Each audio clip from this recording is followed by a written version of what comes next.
মধ্যপ্রাচ্যে মার্কিন আধিপত্যের সামনে এক কঠিন চ্যালেঞ্জ হয়ে দাঁড়িয়েছে ইরান আমেরিকা সরাসরি যুদ্ধ।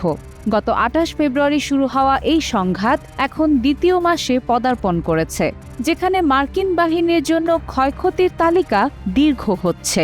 পেন্টাগন নিশ্চিত করেছে যে এ পর্যন্ত কয়েকজন মার্কিন সৈন্য প্রাণ হারিয়েছেন এবং আহত হয়েছেন শতাধিক, যাদের মধ্যে অনেকেরই মাথায় গুরুতর আঘাত রয়েছে।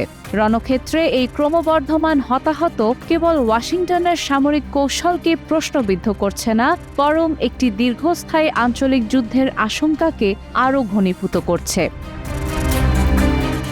যুদ্ধের ষষ্ঠ সপ্তাহে এসে মার্কিন বাহিনীর হতাহতের নতুন হিসাব প্রকাশ করেছে পেন্টাগন, যা পরিস্থিতির গভীরতা আরও স্পষ্ট করে তুলেছে।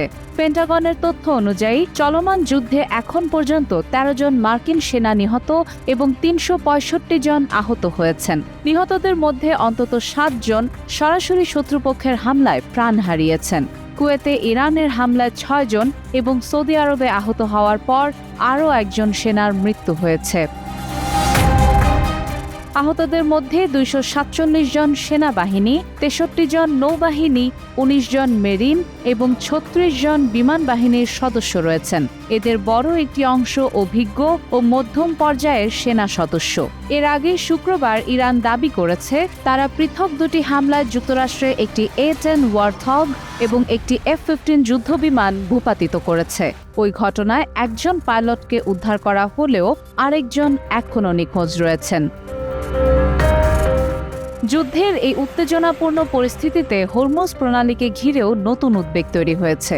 ইরান উপসাগরীয় অঞ্চলের জ্বালানি অবকাঠামো লক্ষ্য করে হামলা চালাচ্ছে এবং গুরুত্বপূর্ণ এই জলপথে নিয়ন্ত্রণ জোরদার করছে, যার প্রভাব বিশ্ব জ্বালানি বাজারে ইতোমধ্যে পড়তে শুরু করেছে।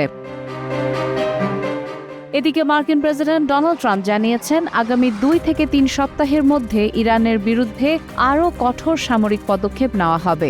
বিশ্লেষকরা বলছেন ক্রমবর্ধমান এই সংঘাত শুধু আঞ্চলিক নয়, বৈশ্বিক নিরাপত্তা ও অর্থনীতির জন্যও বড় ধরনের হুমকি হয়ে উঠছে। সাদিয়া ইসলাম, টাইমস টুডে।